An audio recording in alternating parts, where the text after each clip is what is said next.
Howdy, I'm Isaac with Cushenbery Customs, and we are in the Gravel Guru studio again today. We have a beautiful set of Can-2 wheels. We're gonna set up tubeless for you and show you from beginning to the end of how to set up a brand new set of wheels. First thing we're gonna do is we are gonna clean the rim. Every rim from factory is gonna be dirty. I don't care if it's a brand new Envy, a brand new Can-2, a brand new whatever. It's gonna be dirty from the factory. So I like to use 99% alcohol.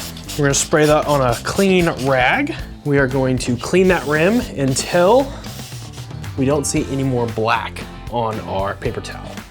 So we've cleaned that rim really well. You can see it started to get really black and then got cleaner and cleaner until there's almost no black left. So now it's ready for tape.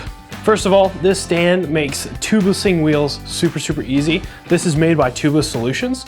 Fantastic company and an amazing stand. I recommend everyone have one of these in their shop. Picking out tape for your rim depends on the internal width of the actual rim. So this is a 30 mil internal, so we're gonna grab 30 mil tape. It's okay to go maybe a little bit smaller and a little bit bigger because you can usually stretch tapes depending on the brand, but I like to stay pretty close to that exact internal width. So we got our tape. I like to start about 6 inches to a foot where the valve starts. So lay it down there. Starting it off, I like to kind of lay that tape down so it sticks really well to that rim. Now, I like to pull my tape tight, so we're gonna grab it, keep your thumb right on that tape, and we're gonna pull really tight. You wanna pull it tight enough that it doesn't stretch, but you know it's going on evenly. Sometimes you have to readjust. Then we're gonna overlap that valve to about a foot to 6 inches past that valve. So now that we have gone by that valve, we're gonna cut it. Just like that.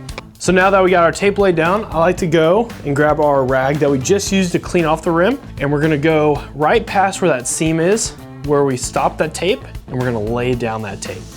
So we're just gonna push it down the middle first. Lay it down nice and even. So now we got it laid down in the middle. It's kind of hard to lay down on the edges. Easy way, and a trick someone told me a long time ago, is take your tire lever, wrap it with a rag so it's not a super sharp tip, and the rag will help it glide over that tape. Get in those creases, you can lay that down. That lays down that tape super nice. So now that we got it laid down really nicely, it's nice having a clearer tape, like a Whiskey, Muck-Off makes a really nice one. There's a couple other brands out there that make a clear tape, because you can see that it is nice and laid down. I know there's a good bond between this tape and this rim. Next step is to poke the hole for the valve. So we're gonna grab our pick, find the valve. Also a nice thing about having that clear tape, we can see exactly where that valve is. So instead of pushing it through here, pushing it through the bottom can damage tapes a lot of the times. Sometimes you do have to, but I like to just make a little mark and then poke from the top. So we're gonna poke that hole right in the middle, just like that. Nice even, make sure it doesn't crack. Some tapes are brittle than others, so sometimes it will crack up and then you have to retape. This one's pretty flexible, so there's no cracks, it's still sealed, so now we're gonna push that valve through. Another thing to think about when you get a brand new set of wheels is how deep is that rim. So these are really deep, so we have to have a pretty long valve. So if you do get a new set of wheels, just something to think about when you're picking out your valves. So now, I leave the valve core in because the valve core itself has a little nub on top that you can kind of line up with your hole. We're just going to push in, just like that. We're gonna inspect, make sure that tape didn't rip. Looks great. Now we're gonna put on our O-ring, and we're gonna put in the nut. Then, before I tighten it down, I like to push on the end of the valve. Just make sure there's a nice seat and tighten this up. You don't wanna do it too tight, because what sucks is when you're in the middle of the field and you do get a flat, it's hard to get these valves out.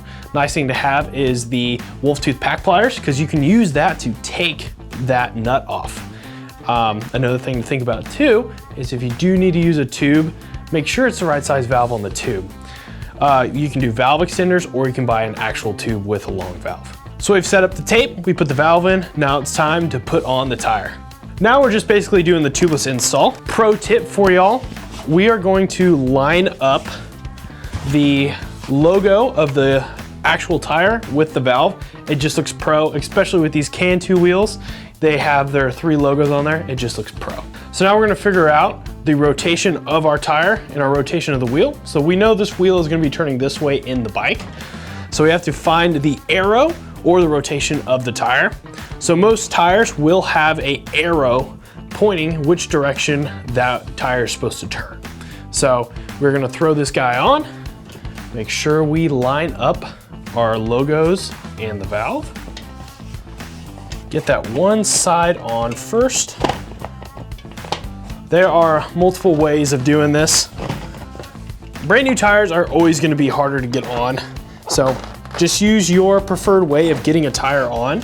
I like to use my thumbs. I just keep making sure that tire, that bead is gonna be in the middle of that rim, and just slowly work on that tire.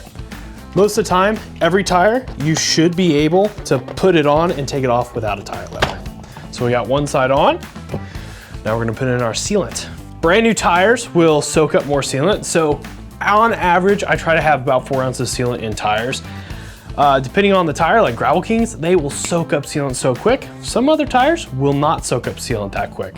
So these will soak up a little bit more sealant than average. So I'm gonna put probably 5 ounces of sealant because I know that 1 ounce of sealant will soak into this tire. We'll measure out our sealant.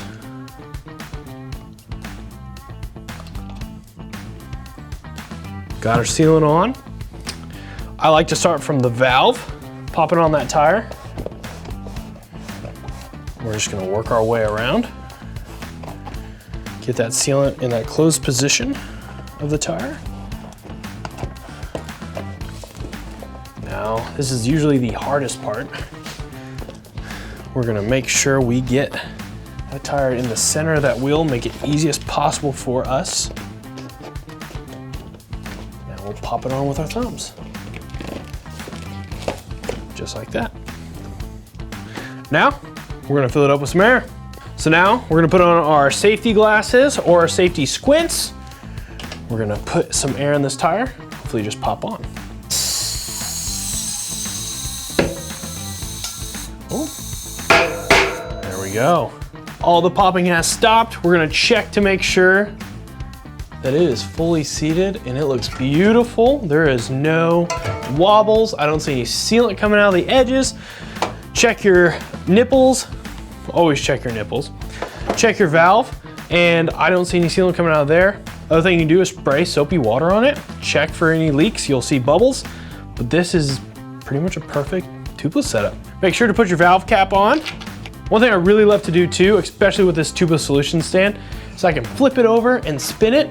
The other thing you should do, every 2 to 3 months, you should do a sealant refresh. Usually that first refresh is about a month because that tire is brand new and it will soak in a lot of that sealant.